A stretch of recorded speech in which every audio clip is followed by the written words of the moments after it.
Man, this weather sucks.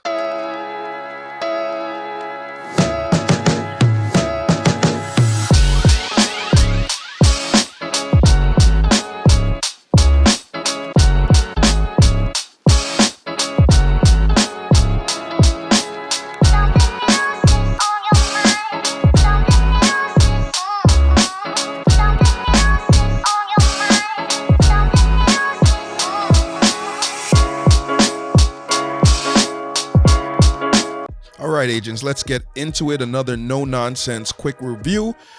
First item up at this vendor is the Emmeline's Guard. That doesn't have particularly good rolls, about 3/4. If you really have to have one, I would say farm for it. Nothing else at this vendor today is going to be good. Let's go ahead and run to the clan vendor and see what they got in store for us. All right, first item up at the clan vendor is another Emmeline's Guard. So like I said, if you had to have one, this would be the better of the two. But most people would farm for a completely maxed out one. And let's take a look at the rest of the items here. We got a Kurd.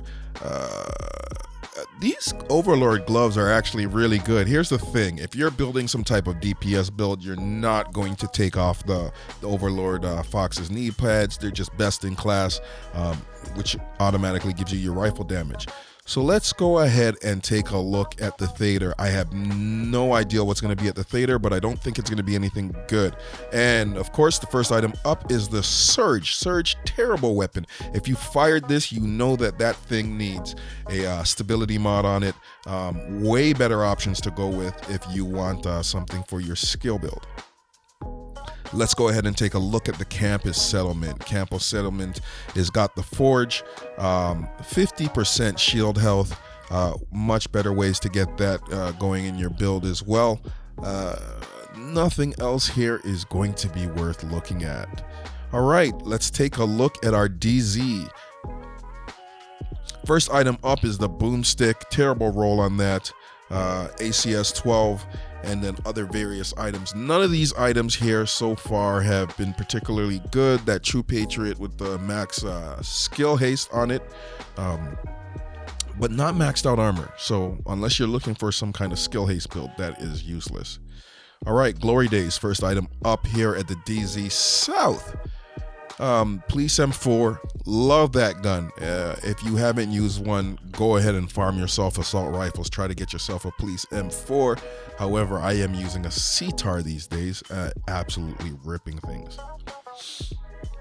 And our last DZ, the DZ East, starting off with the Darkness, terrible rolls on that as well. Then the Gev machine gun there doesn't really have anything worth looking at. Some Badger Tough here with 164 armor on it. Not bad if you wanted to use it for something else. Now at the New York vendors. Now, of course, we've got two New York vendors. New York vendors do not carry any named items, but let's go ahead and take a look at what they've got. That Honey Badger didn't actually look too bad at first glance there, but nothing else. New York has never impressed me. Here's the second vendor, and let's take a look at what they've got. Okay, so as you can see for yourself, nothing here is worth stopping and gazing at, but come back to this video tomorrow where I'll add Cassie Mendoza.